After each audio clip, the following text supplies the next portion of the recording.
merci à tous d'être là. Juste quelques mots d'abord pour situer les choses dans le temps et dans l'espace. Platon est né en moins 428, il est mort en moins 348, il a vécu 80 ans. Il était l'élève de Socrate pendant 7 ans. Socrate a changé sa vie. Platon, à l'origine, se destinait à une carrière dans les affaires publiques, carrière de stratège par exemple. C'était un jeune homme issu de la très très haute aristocratie athénienne et il était promis à un futur très brillant. Mais rencontrer Socrate, ça va le faire changer à 180 degrés. Il va opérer une conversion comme en ski. On change à 180 degrés. Et le terme conversion, avant d'être un terme religieux, est avant tout un terme philosophique. Parce que la première grande conversion dans l'histoire de la pensée et de la philosophie occidentale, c'est celle de Platon avec Socrate. Platon va assister à l'assassinat de Socrate par la cité. Parce que Socrate va être condamné à mort, je vous épargne les détails, je vous renvoie à un petit dialogue de Platon très accessible qui s'appelle l'Apologie de Socrate, qui raconte le procès de Socrate et comment Socrate s'est défendu et comment il était condamné à mort. Il était accusé, en fait, Socrate, de corrompre la jeunesse et de ramener des faux dieux dans l'Athènes qui était sa cité. Et pour ces deux raisons-là, il va être condamné à boire la ciguë. Parce qu'il refusera de se renier, il refusera de s'enfuir. Donc il ira jusqu'au bout. Et donc, quand Platon voit ça, il est complètement traumatisé et il décide de faire de la philosophie et de la justice le but de sa vie. Le dialogue qu'on va étudier ensemble s'intitule La République. C'est un dialogue de à peu près le milieu de vie de Platon, donc quand il a la quarantaine, et ça rassemble toutes ces grandes idées avant une grande remise en question pour pouvoir mieux affirmer ce qu'est le platonisme dans un second temps. Mais je ne vous emmènerai pas là-bas, parce que sinon on en a jusqu'à pendant 48 heures. Le but là, c'est juste de faire un point sur la justice et la République. Platon a remarqué que l'erreur, non seulement ne trompait pas, mais pouvait assassiner. Platon, c'est ce qu'on appelle un eudémoniste, un intellectualiste. Pour lui, dès l'instant où vous raisonnez bien, dès l'instant où vous pensez bien, vous ne pouvez pas mal agir ou mal juger.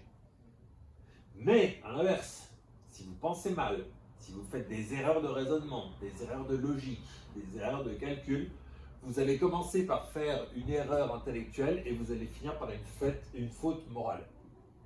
On commence par faire une erreur de jugement et on finit par assassiner Socrate.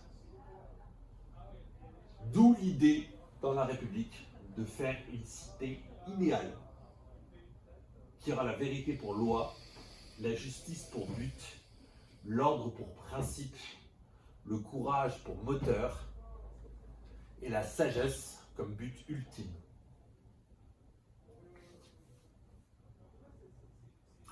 Ce que Platon nous propose, c'est une refonte à la fois de la conduite individuelle et de la conduite collective.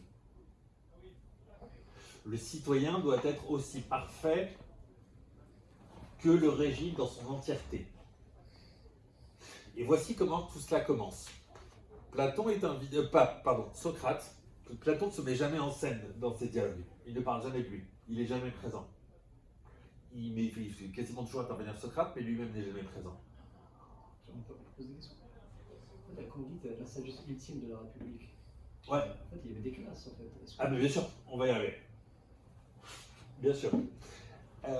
Socrate parle lors d'un dîner, un banquet, avec Céphale, un vieil homme. Il lui demande si la vieillesse n'est pas trop dure à supporter. Céphale répond: la vieillesse fait naître en nous un sentiment immense de paix et de libération. Quand on a de la mesure et que l'on est accommodant, même la vieillesse n'est pas trop importune. Sur ces mots intervient un sophiste. Un sophiste, c'est quelqu'un qui manie l'art de la parole, qui manie l'art de la persuasion, qui manie l'art de convaincre, de tromper, de mentir, de faire passer une opinion particulière pour une vérité générale. Et ce convive, c'est Polémarque, qui intervient lorsque Socrate et Céphale sont en train de se parler. Il écoute ce qu'ils disent et il intervient et dit non. Moi, je vais vous dire ce que c'est que la justice. La justice, c'est d'avantager ses amis et d'être dommageable à ses ennemis. C'est ça la justice. Socrate dit non, la justice c'est d'être juste envers tous et non pas uniquement envers ses affidés. La justice consiste à faire du bien à son ami quand il est bon, d'être dommageable à son ennemi quand c'est un méchant, poursuit Polémarque. Non, lui répond toujours Socrate. Sur ce, intervient un deuxième sophiste, Thrasymachie. Voici ce que je déclare être la justice, rien d'autre que ce qui profite au plus fort. Ça vous rappelle des choses contemporaines, c'est normal, ça n'a pas vie. Et Thrasymachie poursuit, et vous allez voir, c'est très subtil, son argumentation est très convaincante parce qu'il dit c'est la peur, non pas de commettre des actes injustes, mais d'en être la victime, qui inspire à ceux pour qui l'injustice est objet d'opprobre, l'opprobre dont il la couvre. Vous l'avez capté, je la répète. Je la répète. Elle est centrale. C'est la peur, non pas de commettre des actes injustes, mais d'en être la victime, qui inspire à ceux pour qui l'injustice est l'objet d'opprobre, l'opprobre dont il la couvre. Donc tous les gens qui disent « moi je veux plus de justice, moi je veux plus d'égalité », c'est pas parce qu'ils aiment la justice qu'ils disent ça, c'est parce qu'ils ont peur d'être victimes d'injustice, de ne pas être assez forts pour ne pas en être les victimes. Vous captez le truc? Et ça c'est un autre sophiste qui dit ça. Socrate répond, la justice est excellence et sagesse, l'injustice démérite et ignorance.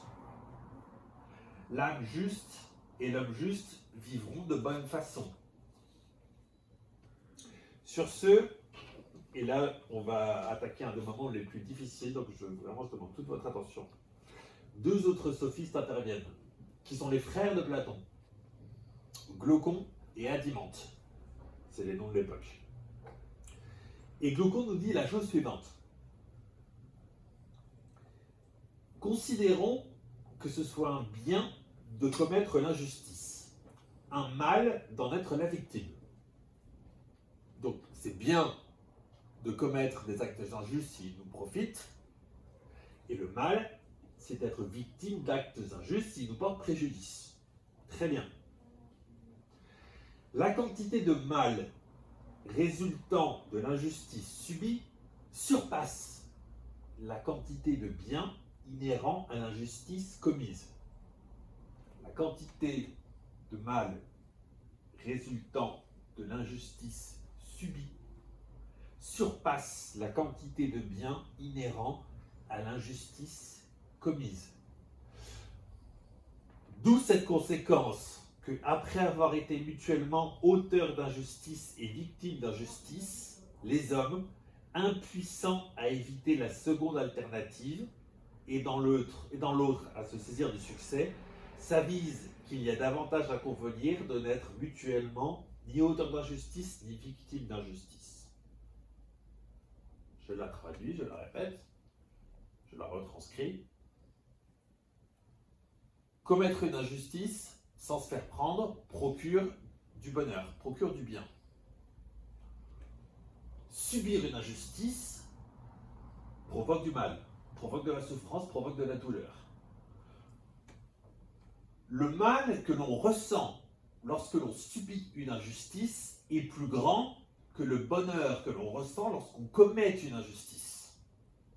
Donc, après avoir été tour à tour auteur d'injustice et victime d'injustice, on en conclut qu'il faut être ni l'un ni l'autre, d'où l'invention de la justice et non l'injustice. Bien.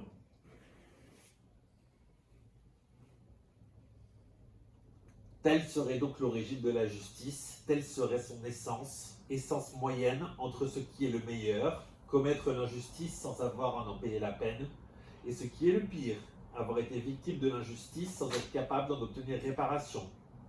La justice n'est qu'un entre-deux, un marais. Or, pour Socrate, c'est absolument pas le cas. Pour Socrate, la justice est une excellence.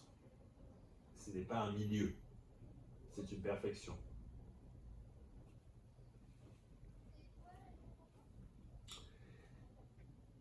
Ceci étant dit, il y a un élément qu'il ne faut jamais oublier, une soif qui anime tout membre de société politique, c'est la convoitise du plus. On veut toujours plus. On n'a jamais assez. Jamais assez d'argent, jamais assez de pouvoir, jamais assez de gloire, jamais assez de renommée, jamais assez de reconnaissance. On en veut toujours plus. C'est lié à la démesure, effectivement, à l'hubris. Et nos deux amis sophistes vont nous dire la chose suivante. La justice existe et n'est respectée que par pur intérêt. Les justes comme les injustes poursuivent le même but, la convoitise du plus. Les justes étant plus faibles que les injustes, il est donc normal qu'ils forcent les injustes à respecter les lois dans un souci d'égalité. Parce que les faibles sont toujours plus nombreux que les forts. Et donc ce sont les faibles qui imposent leurs lois aux forts, alors que les forts, si on leur laissait le champ libre, pourraient accomplir pleinement leur nature et être les dominants qu'ils devraient être. C'est déjà de l'ordolibéralisme avant l'heure.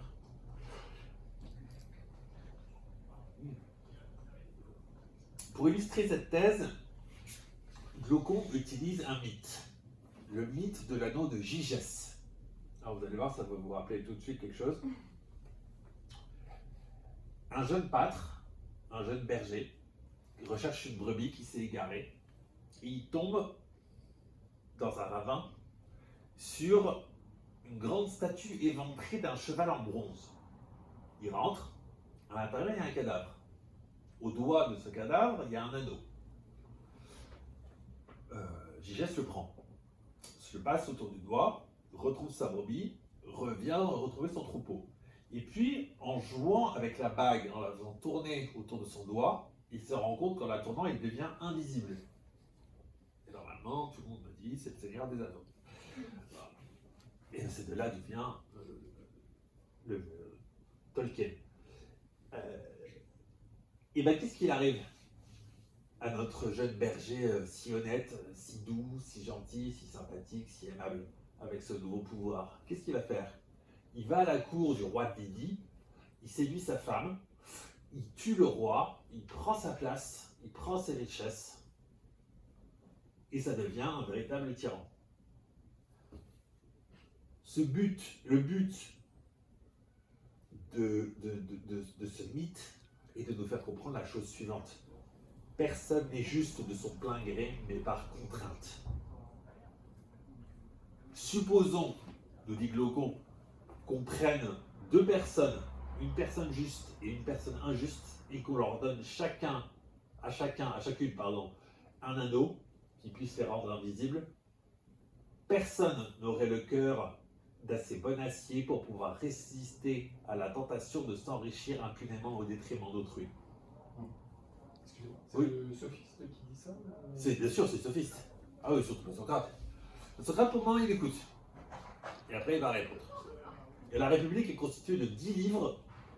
Les 2 premiers sont centrés sur les sophistes. Les 8 d'après sont centrés sur la réponse que Socrate va apporter à toutes ces objections. Et je vous rassure, hein, on ne fera pas tout en détail. Sinon, on passe toute la fin du week-end ici.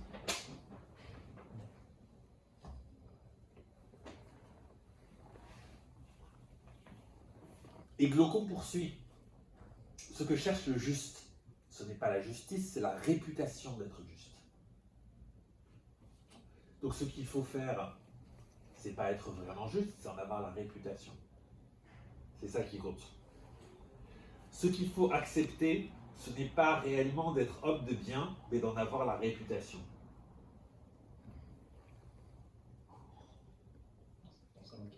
Exactement. Ça fait penser à Machiavel. Adimante, l'autre sophiste, nous dit « Les actes injustes sont plus avantageux que les actes justes. Ils sont privilégiés par les dieux. » L'opinion fait violence à la vérité même et est souveraine maîtresse de bonheur.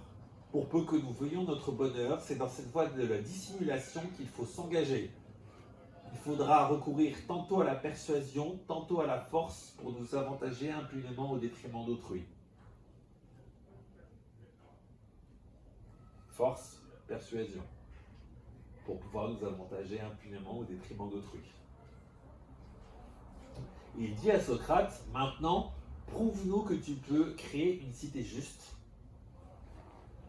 étant donné les objections qu'on vient de t'apporter et ce qu'on vient de te démontrer, ce qui concerne la justice. On n'est jamais juste que par contrainte. C'est la loi du plus fort qui doit régner. Les faibles doivent obéir aux forts. C'est la liberté qui doit primer. C'est la force et la persuasion qui doivent régner. Et Socrate dit, ok, mais on va tout reprendre depuis le début. On va créer une nouvelle cité. Très bien. Alors, dans cette cité, il y a 3 ordres de personnes. Il y a ceux qui concernent l'agriculture, la pêche, l'artisanat, le commerce, la banque, toutes les activités liées au marché, on dirait aujourd'hui. Et ça, c'est un premier groupe de personnes. Au-dessus de ces gens-là, il y a ce qu'on appelle les gardiens. Ils sont là pour défendre la cité militairement et ce sont les garants de l'ordre moral. Et tout au-dessus, on a quoi? Oui. Philosophe. Voilà, le philosophe roi, le roi philosophe. Le philosophe roi, le roi philosophe, déjà, on ne doit jamais lui donner le pouvoir s'il le demande. C'est un des premiers critères. Il ne faut pas le demander. Mais je vais vous expliquer comment on les choisit. Et pour Socrate, plus on est riche, moins on doit avoir de pouvoir politique. L'argent est interdit et la propriété privée est interdite pour les gardiens et pour les philosophes rois. C'est uniquement pour la sphère économique. Mais la sphère économique, elle, ne peut faire qu'obéir. Elle ne peut pas prendre de décision. Et ça tombe bien parce que ça, en fait, cette stratification par ordre que nous fait Platon, ça correspond exactement à ce qui se passe dans notre âme. Notre âme, pour Platon, elle est structurée en différentes parties, si vous voulez. Vous avez tout ce qui concerne les désirs, surtout les désirs charnels. Vous avez ce qui concerne la force d'âme, et vous avez l'intellect, tout en haut. Eh bien, pour Platon, c'est à l'intellect seul que revient le pouvoir de se faire obéir. Parce que lui seul possède la capacité de prévoir. Donc en fait, ce que Platon veut, ce que Socrate, je dis Socrate, Platon, c'est la même chose en fait. Ce que Socrate veut dans sa cité idéale, ou ce que Platon veut dans sa cité idéale, c'est une cité dans laquelle c'est le philosophe qui commande au gardien et le gardien qui commande au producteur. Tout comme à l'intérieur de la pensée d'une personne, c'est l'intellect qui doit faire la loi à la force d'âme, qui elle-même doit faire la loi par rapport au désir.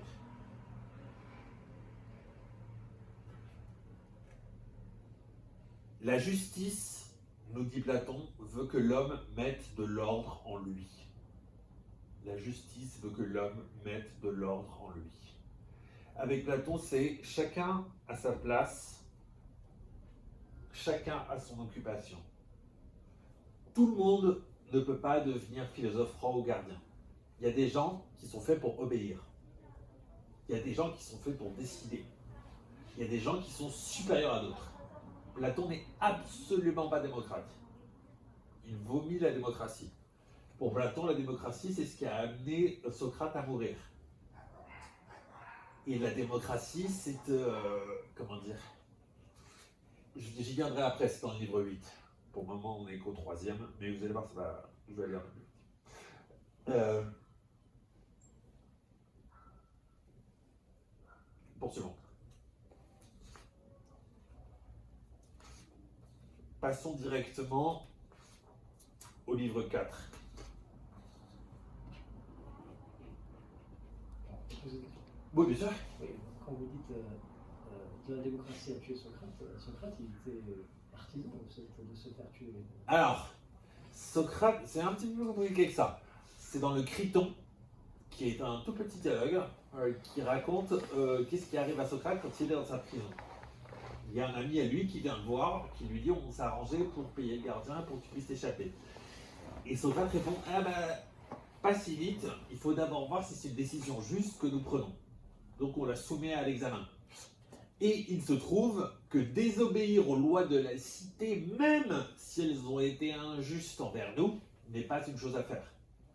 Il est encore plus injuste de désobéir aux lois de la cité, même si elles ont été injustes avec nous, que de subir l'injustice de ces mêmes lois. Parce qu'il y a un rapport d'inégalité entre la cité et le citoyen. La cité doit toujours primer. Le groupe, le collectif doit toujours primer. Parce que sans ta cité, tu n'es rien. La cité peut se passer de toi, toi tu ne peux pas te passer de la cité. Ça semble un peu contradictoire parce que vous dites qu'il était contre la démocratie, mais il justifie une institution.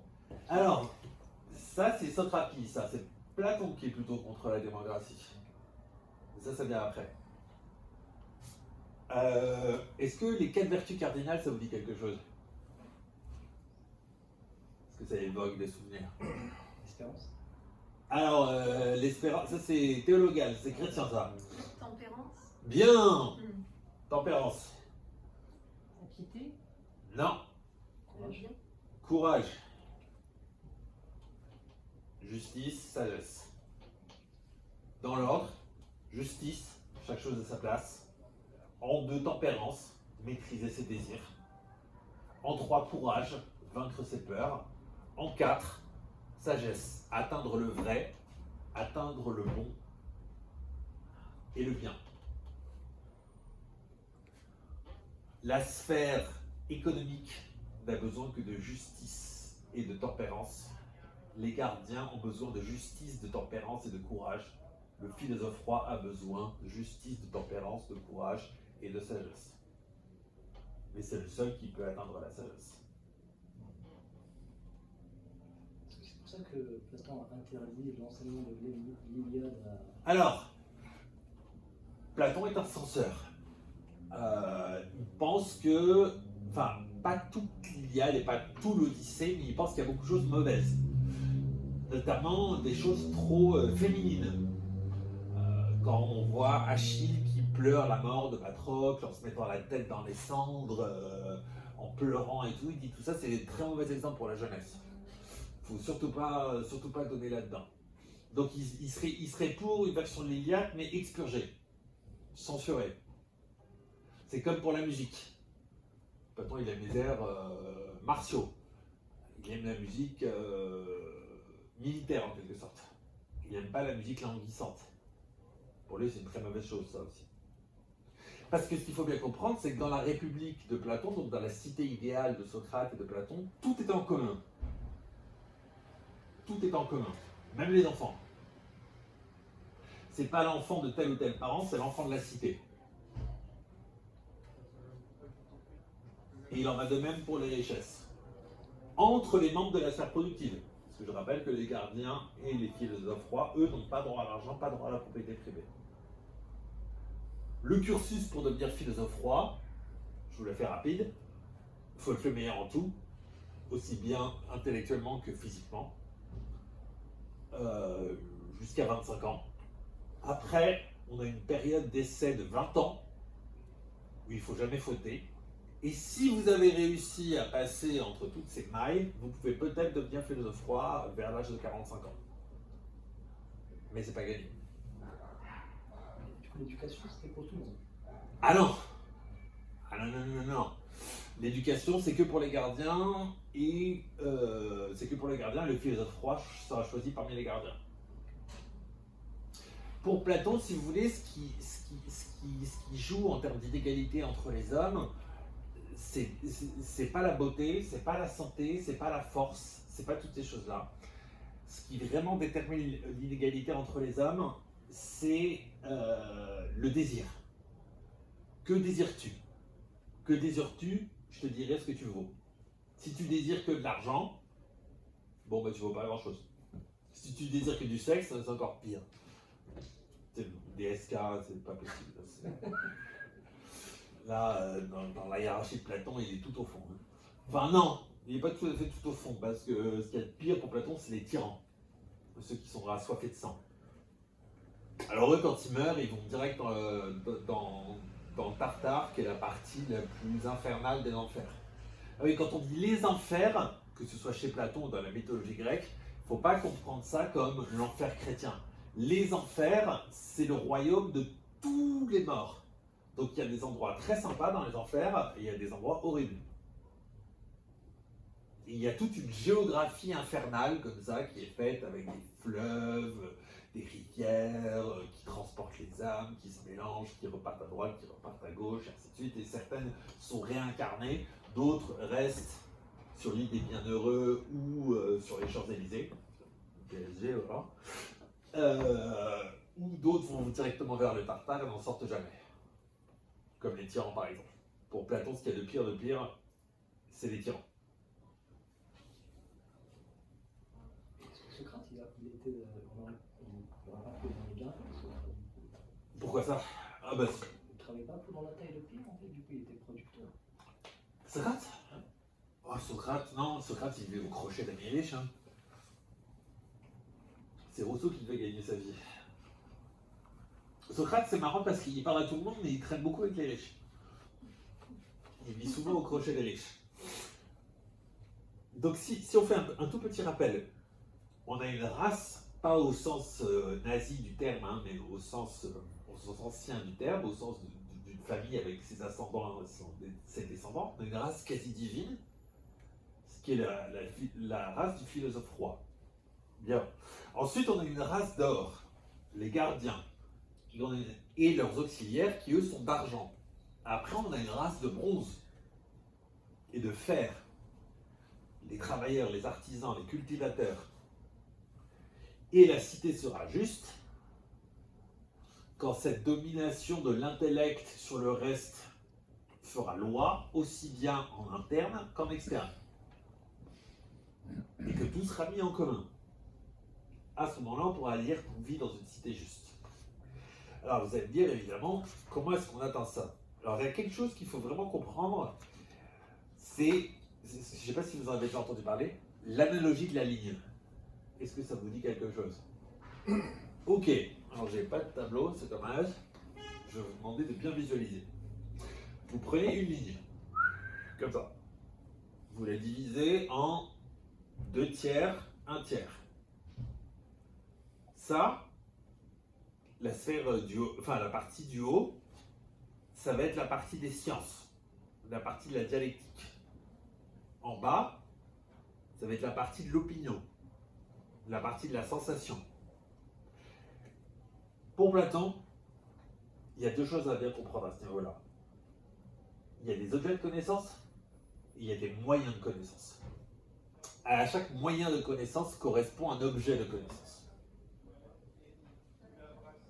Donc en ce qui concerne l'opinion, donc tout en dessous, vous avez les conjectures et les croyances. Conjectures et croyances, ça fait l'opinion. Les conjectures, en termes de mode de connaissance, ça correspond aux images, aux reflets, aux choses qu'on ne voit pas très bien, qu'on aperçoit de loin. La croyance, peut-être oui, peut-être non, ça concerne les êtres vivants. Est-ce que cet homme est vraiment Socrate? Je ne suis pas vraiment sûr, je l'ai vu de loin, etc., etc. C'est un jugement approximatif. C'est ce qui paraît être, ce qui devient.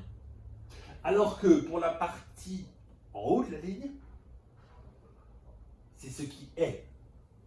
Et vous avez les sciences et la dialectique. Les sciences, ça permet de comprendre les objets mathématiques. La dialectique, ça permet de comprendre les idées. Les idées, pour Platon, existent séparées de la matière. Elles existent de toute éternité. Elles sont immortelles, immatérielles, intelligibles. C'est-à-dire qu'elles sont accessibles par notre intellect. Uniquement par notre intellect. Et la dialectique, c'est la science qui nous permet de passer de la matière à la forme intelligible, à quelque chose d'uniquement perceptible par l'esprit, qui ne change pas, qui ne varie pas, qui ne se détériore pas, et qui est compréhensible de tout temps par tout le monde, à condition d'y mettre de la bonne volonté. Et le philosophe maîtrise cette science qu'est la dialectique. Rien à voir avec Hegel. Ah, c'est autre chose. Ça, c'est autre chose. Ouais, ouais. Ah, les deux grands théoriciens de la dialectique, c'est Platon et Hegel, qui ont fait vraiment le cœur de leur philosophie chacun. Et j'oubliais, hein, en dessous de l'opinion, il y a le non-être, ce qui n'est pas. L'ignorance totale. Il n'y a plus d'objet de connaissance, il n'y a plus de mode de connaissance, il n'y a rien. Quand on est encore au-dessus des idées, le beau, le bon, le vrai, on touche le bien, le tonagaton. Ça, c'est le bien suprême. Et ça, c'est à la fois la métaphysique et l'éthique de Platon qui se retrouvent à ce moment-là. Parce que pour Platon, les idées communiquent entre elles. Tout ce qui est vrai est bon, tout ce qui est bon est beau, tout ce qui est beau est vrai. Et tout ça, grâce au bien. Et donc, une vie réussie, c'est une vie qui va nous détacher de la matérialité des choses, de la matérialité du corps, des ambivalences des sensations, de la tyrannie des désirs, pour contempler des belles idées et pour agir vertueusement. Et j'insiste vraiment sur ce lien fondamental entre la sagesse théorique, le vrai, le faux, et la sagesse pratique, le bien, le mal, le bon, le mauvais. Pour Platon, c'est intimement lié. Pour Socrate aussi. C'est vrai, hein, Platon est l'inventeur du terme philosophie. Ça n'existait pas avant lui. Il y avait des philosophes, mais le terme n'existait pas. La philosophie en tant qu'amour de la sagesse, philein, ça veut dire aimer en grec, et sophia, ça veut dire sagesse, c'est Platon qui l'invente. Ça n'existait pas avant lui. Est-ce que vous vous souvenez, alors là je suis sûr que vous vous en souvenez, de l'allégorie de la caverne? Pas de souvenir? Matrix, voilà, oui, très bien. Matrix, ça s'en est beaucoup servi. Bah oui, oui, mais bien sûr. Et c'est comme ça que. Mais c'est comme ça que, bien sûr. On fait des liens. Et les scénaristes, sont très bons, hein. Ils ont beaucoup de culture. Vous pouvez rappeler pourquoi c'est une allégorie et pas un mythe? Parce que des fois on entend mythe. Oui, on entend mythe ou allégorie, ça revient à la même chose. La même chose. En fait, l'allégorie de la caverne, c'est l'analogie de la ligne pour les enfants. Vous avez des humains qui sont prisonniers dans le fin fond d'une caverne, pieds et poings liés par terre, avec un carcan autour du cou, et qui doivent fixer un mur. Sur ce mur est projeté un spectacle de marionnettes et d'artefacts, qui sont en fait nos sensations, qui correspondent à notre conjecture, nos croyances, nos conjectures, nos croyances. Et on est content. On est esclave, on est emprisonné, on est content. On est dans la matrice. Un homme exceptionnel va réussir à s'échapper, évidemment Socrate. Il réussit à remonter le long de la pente ardue et complexe qui en fait symbolise les sciences mathématiques. Il sort de la caverne et là, il voit le soleil, c'est-à-dire le bien. Et il voit la vérité des idées. Et donc il redescend dans la caverne pour aller libérer ses congénères. Et qu'est-ce qui se passe à ce moment-là? Il le tue. Parce qu'ils sont amoureux de leur chaîne et amoureux de leur esclavage. Exactement comme ça s'est passé pour Socrate dans Athènes. Parce que Socrate s'était fait beaucoup d'ennemis. Parce que Socrate, il vous montre que vous croyez savoir des choses, mais en fait, vous ne savez rien. En fait, vous êtes débiles. Et il vous le montre, et il arrive non seulement, non pas seulement vous faire croire, parce que ça, ce serait qu'un sophiste, mais il vous démontre pourquoi vous êtes débile. Et devant tout le monde. Mais le texte il est un peu ambigu parce qu'il dit que la personne qui s'est libérée, on l'a forcée. Socrate? La personne qui se libère parmi les esclaves, Ouais. on le force à regarder derrière pour voir. Ah non, c'est lui qui a réussi à enlever ses liens, qui voit le spectacle de marionnettes, qui est fait par les sophistes, et qui après sort de la grotte. Et après il revient. Mais il n'est pas forcé. Ah oui, d'accord. Oui, je- Ah non, ah non, il n'est pas forcé, non, il n'est pas forcé, non. Il le fait de son propre gré. Ah ben, si Socrate était pas mort de cette manière-là, je ne serais pas avec vous là aujourd'hui. La philosophie occidentale aurait été autre. L'assassinat de Socrate, c'est vraiment l'acte fondateur de la philosophie occidentale. Parce que sans ça, il n'y aurait pas eu Platon. Et sans Platon, il n'y aurait pas eu Aristote, et ainsi de suite. Passons au livre 8.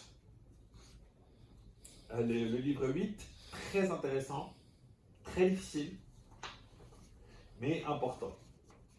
Alors, vous voyez qu'il y a un régime parfait, on l'a décrit, avec le philosophe roi, les gardiens, la sphère collective, la race divine, argent, or, bronze, fer. Ça, c'est parfait. Alors, pour des raisons à la fois astrales, astronomiques, cosmologiques, etc., il va y avoir un bug dans la matrice. Et le régime parfait va commencer à dégénérer. Il va se transformer d'un régime de cité parfaite en un régime de timocratie. C'est-à-dire un régime fondé sur l'honneur. Comme Sparte. L'exemple, c'est Sparte. Voilà, la timocratie spartiate. Et donc, c'est un régime tout de bien et de mal mêlé, nous dit Platon. Parce que ce n'est pas l'argent qui fait la loi, ce ne sont pas les désirs qui font la loi, c'est la gloire qui fait la loi. Donc, c'est moins bien que la cité idéale, mais c'est pas encore trop grave. Ça pourrait être largement pire. Et le pire va arriver. L'homme timocratique, c'est un homme qui aime avoir le dessus. Il est plein d'arrogance. Étranger à la culture, bien qu'il en ait le goût. Il aime à écouter sans être écouté.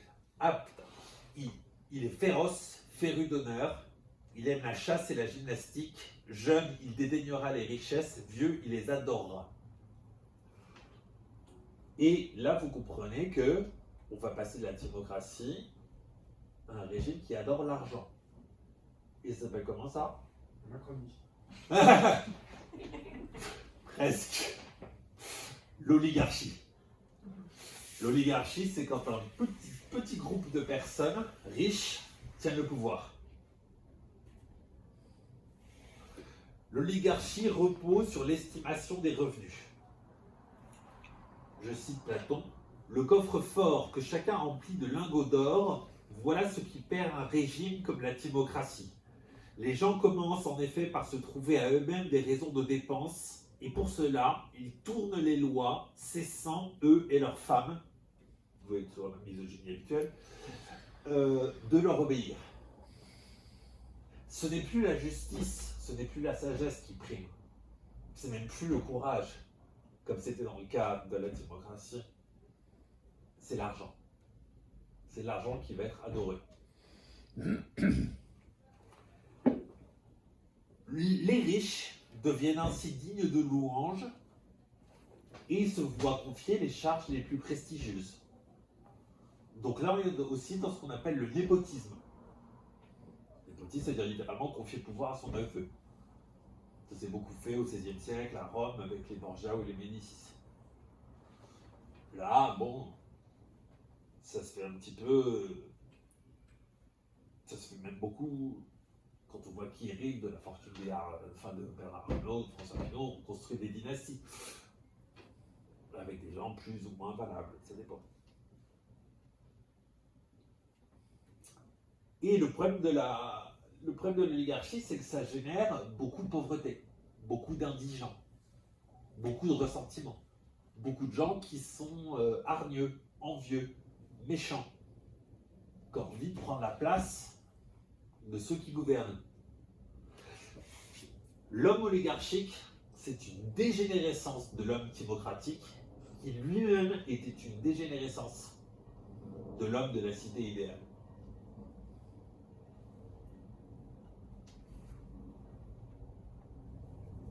Et là, on va en arriver à un régime pire encore que l'oligarchie. À votre avis, ça va être lequel?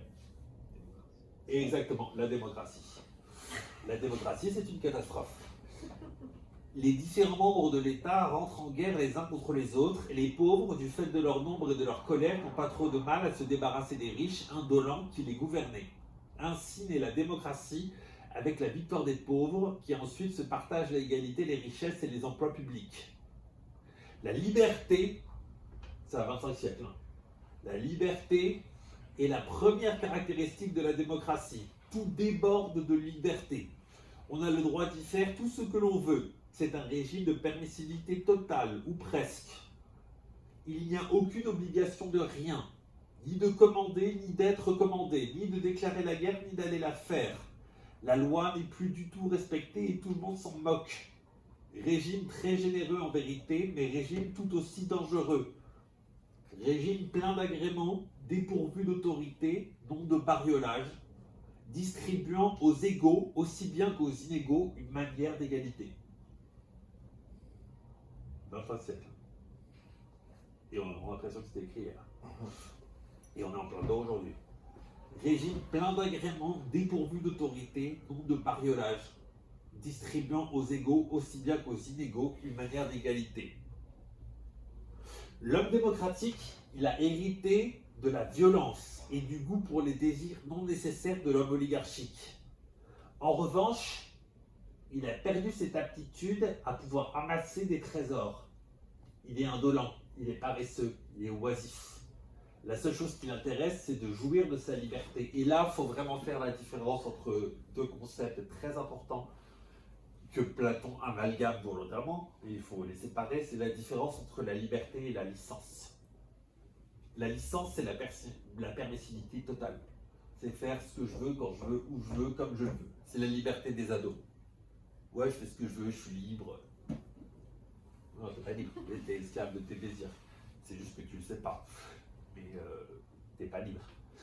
La liberté, ça suppose la rationalité, ça suppose la réflexion, ça suppose le sens du jugement, et ainsi de suite, pour faire un choix éclairé.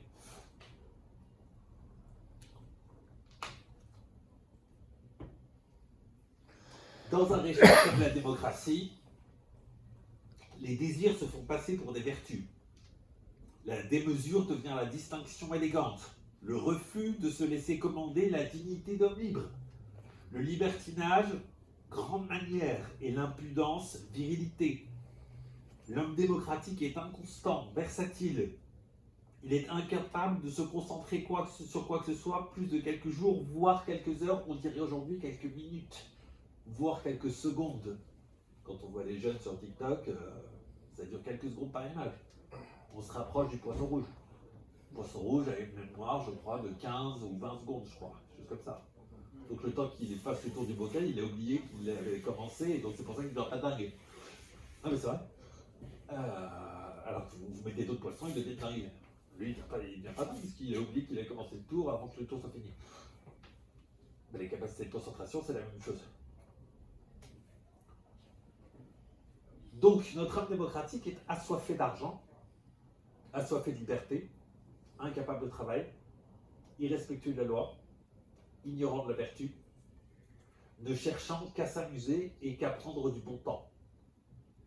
Et évidemment, des gens comme ça tombe droit dans les bras de qui? Des démagogues. Et il suffira qu'un démagogue meilleur qu'un autre sache se faire entendre. Il deviendra quoi, ce démagogue? Il deviendra Dictateur. exactement tyran, c'est-à-dire dictateur. Et écoutez ce que dit Platon. Hein. Il en découle une infantilisation globale de la société. Le père veut ressembler aux enfants. Les enfants, prenant exemple sur le père, ne respectent plus rien ni personne. Tout se vaut et l'ordre est inexistant. Le maître a peur de l'écolier qui le méprise. Idem pour la relation parent-enfant. Les jeunes ne respectent plus les anciens et leur tiennent tête sur tout sujet. Et les anciens n'ont de cesse que de ressembler aux jeunes afin de ne point passer pour des gens moroses et des despotes. Là, ne hurlez pas, mesdames. Les femmes ne respectent plus leur mari, ni même les animaux leur maître. Vous voyez le parallèle, hein. Il y naît chevaux et ânes qui se sont accoutumés à cheminer avec une complète liberté et dignité, bousculant sur les rues tout passant qu'ils rencontrent, faute à lui de s'écarter de leur route. Et c'est ainsi que par ailleurs le règne de la plénitude et de le règne, pardon, c'est ainsi par ailleurs que règne la plénitude de la liberté. On ne peut pas être libre à n'importe quel prix. Le trop de liberté a bien l'air de ne pouvoir changer en rien d'autre qu'en un trop de servitude, tant pour un particulier que pour un État. 25e siècle.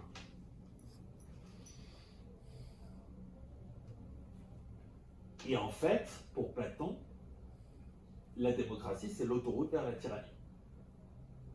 Et la tyrannie, la démocratie, c'était le gouvernement des désirs collectifs, par les désirs collectifs. La tyrannie, ce sera le gouvernement par le désir d'une seule personne. Mais il y a encore pire que la tyrannie, c'est l'anarchie.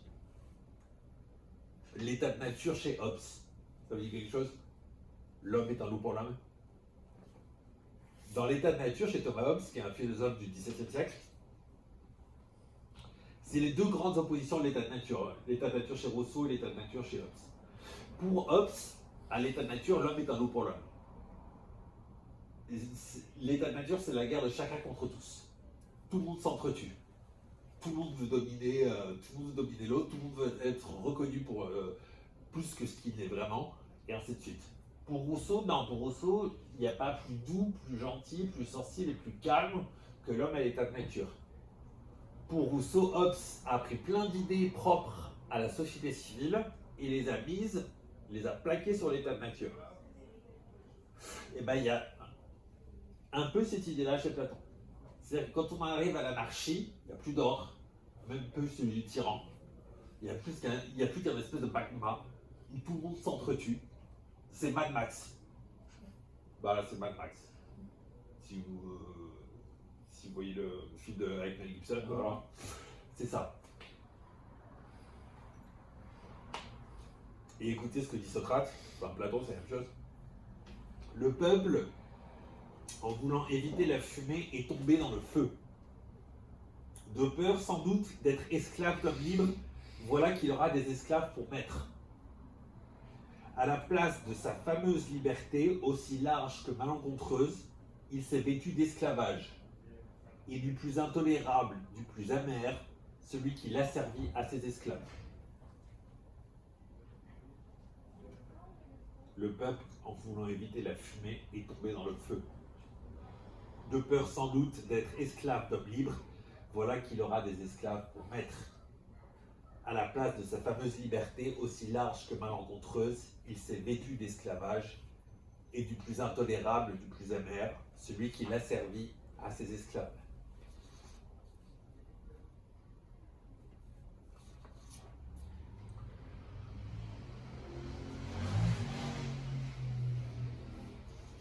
Je terminerai par un mythe, encore un mythe, qui se trouve au livre 10 de la République de Platon. Le mythe d'Er, D''Er, le gars s'appelle Er, le Pamphilien, né de Pamphylie, qui était une province grecque. Il meurt au combat et il va aux enfers. Et il revient 3 jours après. Qu'est-ce qui s'est passé entre deux? Il revient de la vie. Oui, parce qu'il doit porter témoignage. Dans la mythologie de Platon. Hein.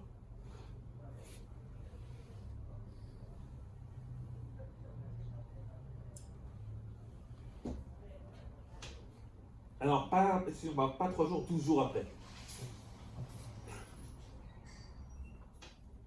En fait, je ne sais pas si vous avez lu la Bible, mais dans la Bible, on ne parle quasiment jamais du paradis et de l'enfer. Quasiment jamais. les seules images qu'on a du paradis et de l'enfer, ça nous vient soit de Platon, soit de Dante dans la Divine Comédie. La Renaissance, Dante. C'est un peu avant. Oui, je veux dire, comment c'est la Bible, c'est. À la Bible, c'est beaucoup plus ancien. Oui, Oui, mais si vous voulez, dans la Bible, par exemple, Dante va décrire les 9 niveaux de l'enfer, les 9 niveaux du paradis, le purgatoire, etc., avec un luxe de détails poétiques incroyable. Dans la Bible, il n'y a pas ça. Dans la Bible, il y a quelques vagues suggestions d'un lac de feu qu'on appelle la Géhenne. Et le paradis, pareil, c'est très éthéré, on n'en parle à peine, Jésus n'en parle à peine. Dans l'Ancien Testament, on n'en parle à peine non plus. Donc ce qu'on connaît, les images qu'on a, on monte dans les nuages avec les anges, ou retrouver les bienheureux comme nous, ça c'est chez Platon. Et ceux qui ont commis des graves péchés, enfin des graves fautes, descendent, pareil, ça vient de chez Platon aussi. Donc R, il est envoyé dans le royaume des morts pour ensuite porter témoignage et dire aux hommes, voilà comment il faut se comporter si vous ne voulez pas aller en enfer et si vous voulez aller bien au paradis. Et dernière chose, critique, il termine par une critique métaphysique de l'imitation. Alors, prenons un lit. C'est l'exemple qu'il prend. Un lit, on dort. Si un peintre fait une peinture de ce lit, qu'est-ce qui aura plus d'être? L'objet, le lit ou la peinture? Ça dépend du peintre. Est-ce qu'il a vu le lit ou est-ce qu'il a. Ah, il l'a vu. C'est pas par sa pensée en fait. Ah non, il a un modèle. Ah, il a un modèle, ok. C'est le lit, il faut qu'il y ait plus d'être. Exactement. Et s'il avait utilisé sa pensée. Exactement. En fait, il y a la hiérarchie. Ce qui a le plus de réalité, c'est l'idée du lit. Ensuite, il y a le lit incarné. Et ensuite, il y a le lit peint. C'est pour ça que Platon n'aime pas non plus trop la peinture. Il n'aime pas non plus trop l'artisanat. Il préfère l'idée de lit.